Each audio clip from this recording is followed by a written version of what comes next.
پہلی بات، جب اللہ کی نافرمانی ہوتی ہے، اللہ کے حکم کے خلاف دنیا میں کام ہوتا ہے، اللہ کا عذاب آتا ہے۔ دوسری بات، شرک اور بدعت دنیا میں زیادہ ہو جائے، اللہ کا عذاب آتا ہے۔ تیسری بات، دین سے نفرت، دین کی باتوں سے نفرت، دین کی باتیں پیش کرنے والوں سے نفرت ہوتی ہے، اللہ کا عذاب آتا ہے۔ نبیوں کا جب انکار کیا جاتا ہے، نبیوں کا یا کسی ایک نبی کا یا اللہ کے رسول کا انکار کیا جائے، نافرمانی کی جائے، اللہ کا عذاب آتا ہے۔ پانچویں بات، جب دنیا میں زنا، شراب اور یہ برائیاں پھیلتی ہیں، اللہ کی طرف سے عذاب آتے ہیں۔ چھٹی بات، جب ناشکری زندگی میں پیدا ہو جائے، شکر کا جذبہ ختم ہو جائے، اللہ کی طرف سے عذاب آتا ہے۔ ساتویں بات، جب برائیاں دنیا میں ہو رہی ہیں، دیکھ کر اگر ہم اس کو نیکی کا حکم نہیں دیں گے، برائیوں سے ہم نہیں روکیں گے، اللہ کا عذاب آتا ہے۔ آٹھویں بات، معاملات اور تجارت میں اگر ہم کمی بیشی کریں، غلط ناپیں، غلط تولیں، معاملات اگر غلط کریں گے، اللہ کا عذاب آتا ہے۔ نویں بات، اگر ہم اپنے مال کی زکوٰۃ اگر نہ دیں، اللہ کا عذاب آتا ہے۔ 10ویں بات، رشتے ناتوں کو اگر کٹ کریں گے، اللہ کا عذاب آ رہا ہے۔ پھر 1 منٹ میں میری بات یہ کہنا چاہ رہا ہوں، پوری باتوں کا خلاصہ یہ ہے، اگر یہ 10 چیزوں میں کوئی چیز کسی میں پائی گئی، میں سمجھتا ہوں کوئی ایسا نہیں ہوگا جس کے اندر یہ چیزوں کے اندر کوئی چیز نہ ہو۔ اگر ہے تو کیا کرنا چاہیے؟ اللہ کا دروازہ کھلا ہوا ہے، اللہ تعالیٰ کے سامنے آئیے۔ حضرت نوح علیہ السلام کی زبان میں 29واں پارہ سورہ نوح میں حضرت نوح نے کہا فَقُلْتُ اسْتَغْفِرُوا رَبَّكُمْ إِنَّهُ كَانَ غَفَّارًا، میں نے کہا کہ تم اللہ سے معافی مانگو، اللہ معاف کرنے والا ہے۔ یُرْسِلِ السَّمَاءَ عَلَيْكُمْ مِدْرَارًا، سچے دل سے مانگو گے تو اللہ تمہیں آسمان سے بارشیں بھیجے گا۔ وَيُمْدِدْكُمْ بِأَمْوَالٍ، اللہ تمہارے مال میں برکت دے گا۔ کسی کو بھی دیکھے پریشان، کاروباری اعتبار سے لوگ پریشان، اللہ سے معافی مانگو، اللہ تمہارے مال میں برکت دے گا۔ اور کیا ہوگا؟ اللہ تمہاری اولاد میں برکت دے گا۔ اور کیا ہوگا؟ یجعل لکم جنات، اللہ تمہارے لیے کیا ہوگا؟ باغات پیدا کرے گا، زمین سے غلے پیدا ہوں گے، پانی کا مسئلہ ختم ہوگا، غذا کا مسئلہ ختم ہوگا، گرانی کا مسئلہ ختم ہوگا، اور اس کے بعد اللہ کی مدد آئے گی۔ اللہ تعالیٰ کے پاس آئیے، رجوع ہو جائیے، اللہ سے معافی مانگیے، ہر مصیبت کا اللہ تعالیٰ علاج رکھا ہے۔ اللہ سے میری دعا ہے اللہ مجھے آپ کو نیک توفیق عطا فرمائے، ہر قسم کی اچانک آنے والی مصیبت، پریشانی، تکلیف، حادثات سے اللہ ہم تمام کی حفاظت فرمائے۔ السلام علیکم ورحمۃ اللہ وبرکاتہ۔ بسم اللہ الرحمن الرحیم، والصلاة والسلام علی رسولہ الکریم وعلی آلہ وصحبہ اجمعین، اما بعد۔ میرے محترم بھائیو، دوستو، میرے پاکستانی عزیزو، میں نے اپنی زندگی میں 70 کے قریب پہنچ رہا ہوں، میں نے اتنی بڑی تباہی آج تک نہیں دیکھی، اتنا بڑا نقصان ہر صوبے میں، KPK میں تباہی آئی ہوئی ہے، جنوبی پنجاب میں، سندھ میں۔ ابھی میں نے کوئٹے میں، میرے ایک دوست رہتے ہیں، میں نے ان سے تھوڑے سے حالات لیے، وہ زار و قطار رونے لگے کہ مولانا آپ تصور ہی نہیں کر سکتے ہیں کہ کس قدر تباہی کے مناظر ہیں۔ اور 300 ڈیم حکومت نے مختلف پچھلے کئی سالوں میں منظور کر کے اس کا بجٹ بھیجا، وہ ڈیم کاغذوں میں بن گئے اور بجٹ افسران کھا گئے، اور آج بلوچستان ان کی اس خیانت کی وجہ سے ہر طرف پانی کچے گھر ہیں بلوچستان میں، کچی سڑکیں ہیں، انفراسٹرکچر کبھی بننے ہی نہیں دیا تو ہیلپ بھی نہیں ہو سکتی۔ اور ایک ریلوے کا پل تھا، انگریزوں نے 130 سال پہلے بنایا تھا مچھ کے قریب، تو وہ بھی ٹوٹ گیا ہے، تو ریل بھی نہیں جا رہی، سڑکیں ٹوٹ گئی ہیں تو کوئی گاڑی بھی نہیں جا سکتی، تو لوگ ڈوب کے بھی مرے ہیں اور اب بھوک سے مر رہے ہیں، بیماریوں سے مر رہے ہیں۔ یہ کہہ کر وہ زار و قطار رونے لگا کہ آپ تصور بھی نہیں کر سکتے۔ چند ایک ویڈیوز میں نے دیکھی ہیں، میرا تو دل ہل کے رہ گیا۔ ہمیں اپنے اللہ کی بارگاہ میں توبہ کرنی چاہیے۔ حضرت عائشہ رضی اللہ تعالی عنہا نے ہمارے نبی پاک صلی اللہ علیہ وسلم سے پوچھا، یا رسول اللہ انہلک وفینا الصالحون؟ قال نعم اذا کثر الخبث۔ یا رسول اللہ، نیک لوگوں کے ہوتے ہوئے بھی ہم ہلاک ہو سکتے ہیں؟ تو آپ نے فرمایا، عائشہ جب گناہوں کی کثرت ہو جائے گی تو پھر نیک بھی ہوں گے تو ہلاکت آئے گی۔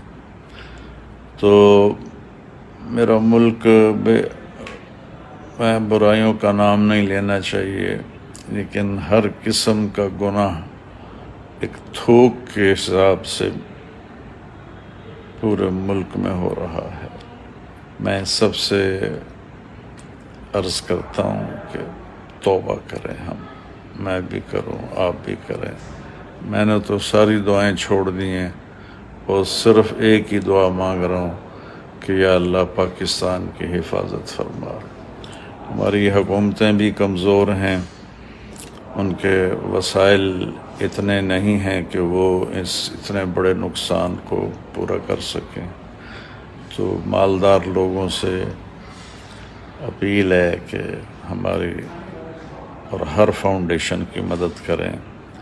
ہم نے جو سروے کیا اور ہماری ٹیم وہاں پہنچی ہوئی ہے، تو سب سے زیادہ جس چیز کی ہم اس علاقے میں ہماری ٹیم گئی جہاں پہلے کوئی نہیں گیا، تو وہاں سب سے زیادہ جس چیز کی ضرورت محسوس ہوئی وہ وہاں میڈیکل کیمپ کھولنے کی تھی کہ گندا پانی گندا ہو رہا ہے، بیماریاں پھیل رہی ہیں اور لوگ بیمار ہو کے مر رہے ہیں، کفن کے لیے کپڑا بھی کوئی نہیں ہے۔ تو ہم نے 3 ڈاکٹروں کی ٹیم بنائی ہے، جن میں سے 2 تو جا چکے ہیں، تیسرا کل پرسوں تک پہنچ جائے گا۔ وہاں ہم میڈیکل کیمپ کھول رہے ہیں۔ تو یقیناً اس کے لیے سرمایہ ہی چاہیے۔ تو جب سے میں یہ حالات عرض کر رہا ہوں، بہت بھائیوں نے کھل کے مدد کی ہے، لیکن یہاں تو اربوں روپے بھی ناکافی ہیں۔ دوسرا جو اس وقت ضرورت محسوس ہو رہی ہے کہ گھر تو بن نہیں سکتے اتنی جلدی، تو انہیں خیمے میسر کیے جائیں۔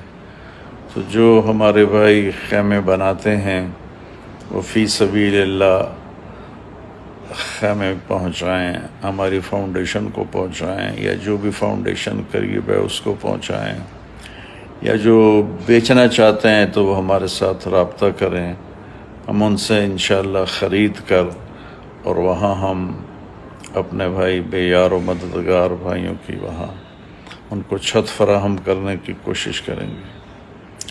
اور چوتھا یہ ہے کہ ہم نے دیکھا، ہماری ٹیم نے دیکھا، میں تو ابھی گیا نہیں، کہ جو وہاں راشن تقسیم ہو رہا ہے وہ صرف چاول پکا کے دے رہے ہیں، اور تقسیم ہی ہوئی ہو سکتے ہیں۔ تو ہمارا جو یہ سارا جنوبی پنجاب ہے، میرا علاقہ بھی جنوبی پنجاب بن جاتا ہے، ملتان، تو اس میں چاول کھانے کا ذوق نہیں ہے، لوگ روٹی کھاتے ہیں، چاول پسند نہیں کرتے ہیں۔ تو ہماری ٹیم نے وہاں کوٹ چھٹا میں ہمارا ایک شاگرد ہے مولوی فہد، ان کا وہاں پیٹرول پمپ ہے، وہاں ہم نے 12 آدمیوں کی ٹیم بھیجی ہے، جن میں روٹی پکانے والے بھی ہیں اور سالن پکانے والے بھی ہیں۔ تو وہاں ہم سالن بنائیں گے اور وہیں تندور لگا کر روٹیاں پکائیں گے، پھر اپنے ٹیم کے لڑکوں سے وہ جا کر ہم روٹی اور سالن تقسیم کریں گے، کہ وہ چاول کھا کھا کے وہ تنگ آ گئے ہیں۔ اور یہ دیکھنے سے پتہ چلا کہ اس وقت اس چیز کی بھی ضرورت ہے، تو کہ ہم ان کو روٹی مہیا کریں اور سالن مہیا کریں۔ تو وہاں مستقل ہم انشاءاللہ ایک کیمپ لگائیں گے، جہاں جتنا آپ بھائیوں کا تعاون ہوگا اتنا کام آگے بڑھتا جائے گا۔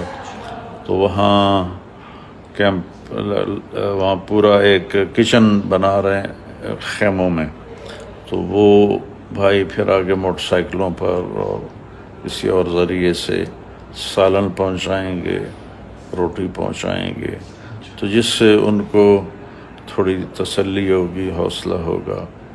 تو اس طرح یہ چند ایک چیزیں اس وقت فوری سامنے آئی ہیں، تو اس کے لیے ہم نے کام شروع کر دیا ہے۔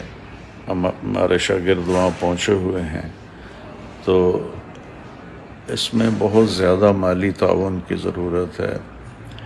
میں نے بھی اپنی طرف سے 10 لاکھ روپے جمع کروائے ہیں، تو آپ سب بھائیوں کی خدمت میں گزارش ہے کہ ہم اس میں بڑھ چڑھ کر حصہ لیں، اور یہ سلسلہ چند دنوں کا نہیں ہے، یہ مہینوں چلے گا۔ تو اس وقت زکوٰۃ ہو، خیرات ہو، صدقات ہو، مسجد بنانے سے بھی ضروری ہے کہ ہم ان کو روٹی پہنچائیں، خیمے پہنچائیں۔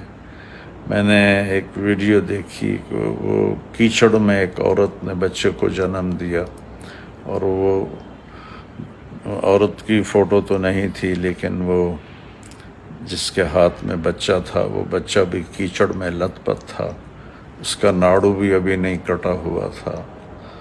تو بہت دل ٹوٹا، بہت دل ٹوٹا۔ اور ابھی مجھے کسی دوست نے ویڈیو بھیجی ادھر چلاس کی طرف سے، کوہستان کی طرف سے، کہ پانی کا ریلا تھا اور 4 نوجوان ایک ٹیلے پر کھڑے تھے، تو وہ پکار رہے تھے یا اللہ یا اللہ یا اللہ، اور پانی کا ریلا ٹیلے کو کاٹ رہا تھا، کاٹ رہا تھا، کاٹ رہا تھا، یہاں تک کہ ایک ریلا آیا اور چاروں کو بہا کے لے گیا۔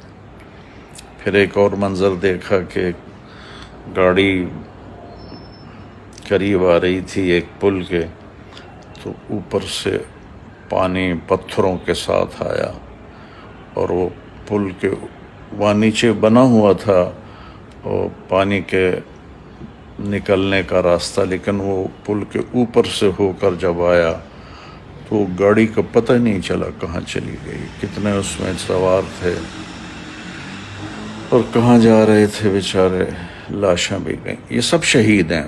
الغریق الشہید، میرے نبی کا فرمان ہے، الغریق الشہید، جو پانی میں ڈوب کے مرتا ہے وہ شہید ہوتا ہے۔ ان کی جنت تو بن گئی انشاءاللہ، لیکن میرے نبی کا فرمان ہے، من لم یہتم بامر المسلمین فلیس منا، جو میری امت کی ضرورتوں کا خیال نہیں کرتا وہ مجھ میں سے نہیں ہے۔ تو آپ سب دوستوں سے درخواست ہے کہ اس کے لیے ہم کوشش جاری رکھیں۔ السلام علیکم۔